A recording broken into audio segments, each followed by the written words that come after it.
Hello, everybody, and welcome to a conversation with artist Katherine Orr. Hello, Katherine. Hi, Lisa. Great to see you today. Great to see you. Thank you so much for joining me. We are loving doing these artist interviews. They've been so fun, albeit a little strange. They've been really fun. So thank you. I'm happy to do it. It's a great way to connect now. Yeah, and we're focusing on the same 5 to 6 questions with every artist so that people can just sort of feel a little bit more of a connection to your work than just if they didn't get to meet you in person. So I think this is a good entry point. First of all, let's talk about the piece that you have in the group show online now.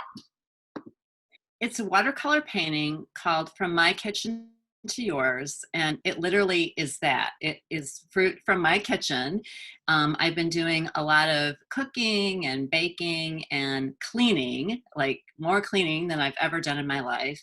And this is fruit that I had in my kitchen. And I typically like to paint things out in the world. And of course, my world has been very much, at home, much more so than usual. And even though I do still lifes like this and have done them before, it really kind of spoke to me. And it was a way for me to kind of share what's going on here in my home and sending it out to the world too.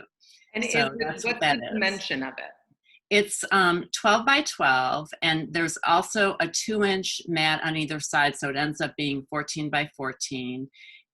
It's a size that I've used a lot before and people find very usable in their homes. It kind of just fits in. It's a nice thing. Maybe someone will want to put it in their kitchen too. Mm-hmm. You never know. But kind of fun. And very much kind of a snapshot of what's going on in my life right now. Right. And that is what's happening. You mentioned typically you're painting what's out in the world. And right now you're really focused on just painting the environment around you. Right. I am. And, even though I do like to paint out in the world, a lot of my inspiration, I think, does come from my kind of immediate world. And I paint a lot of scenes from nature, a lot of birds. And I think of them as my backyard birds, things like the cardinals, hummingbirds. And just last week I saw one outside my kitchen window, and literally right before we talked, Lisa, there was one outside my window again. I mean, how cool is that? So I love that. And so there is a lot of inspiration close to home, but in the past I've done things like scenes from Paris, scenes from the city. That's not happening right now. So it's, it is what it is. And I think you have to just make the most of it. Well, and I appreciate how so many of the artists who we're interviewing in this series, how productive everybody is. What is different about you? You had mentioned in one of your answers that you're a glass half full person. Is there anything about your practice right now that is vastly different than 11 weeks ago? Well, I think I'm actually relying a lot more on kind of the interior work, and like I write in my journal every day, which is something I've always done, but I find myself doing that even more. And of course, the content of that is a lot different than it was, months ago. And that's really helped to kind of ground me and to kind of work through. I mean, there's so much going on in the world, and it can't help but affect all of us. And I think artists are even more sensitive to that in many ways, which is part of what makes us artists. And that's really helped me kind of work through things. And I find myself writing things in my journal and then translating it into my art too. So that's been, and then I've also been, this is kind of crazy, I'm a big exercise person, but I've been doing yoga every day, which is really different for me. And I found that to be very grounding, and I get ideas for things while I'm doing yoga, which is crazy, but it works. So it's good. Okay, good. So journaling, yoga, but still a daily practice of making art. Good job. Yeah, it is. It's so important. And it's just, and it's that going back to the page, going back to the canvas, going back to the paper. And it's, that's part of my home, really. I love that. And you're in your studio right now? I see work behind you. I am. Thank you for in fact, actually, I don't know, the one painting, you probably can't see it. You can see it. Yeah, you sort of can see it in the background there. And I brought it home to here for today. It's going to be in the window at Oh, that's right. yeah, and it'll be back there later today. What's the street address of? It's 832 Dempster Street at the corner of Dempster and Elmwood, La Petite Galerie Lapin, which is inside Lapin Systems, and like the meeting of technology and art.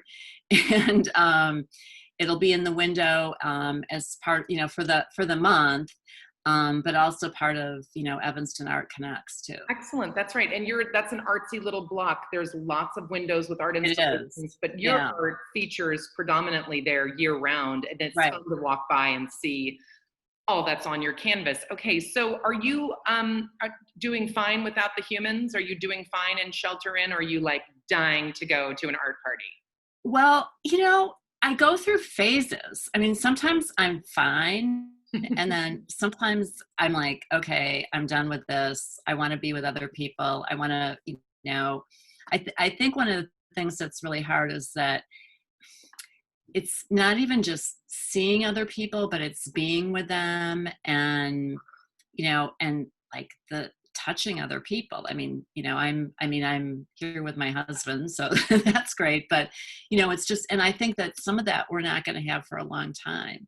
And that's a big change. It really is. So I'm looking for new ways to connect with people, because I think that's what we're going to have to do for a while here. Yeah, Zoom is going to be a little thing for a while. So I love your answer to this next question, and I love your parents for doing this. It's a simple answer. How did you become an artist? I need to hear you say it out loud because it's so okay. Okay. Well, first of all, being an artist is who I am. So that's just always been a part of my life and who I am. And when I graduated from college, and, I didn't realize how unusual this was, but I had created this trademark for my art. And my name is Katherine Orr, and Kat is what a lot of my friends call me. And I created this trademark of Cat Original. And my parents thought this was great. And my graduation gift from college, they went through the process to actually get this to be a registered trademark. And so I have it to this day. So I've had it for like a big chunk of my life. And it's very special. And I think of it, it's not only the fact that I came up with this at a young age for whatever reasons, but that my parents believed in me and saw this as being something important.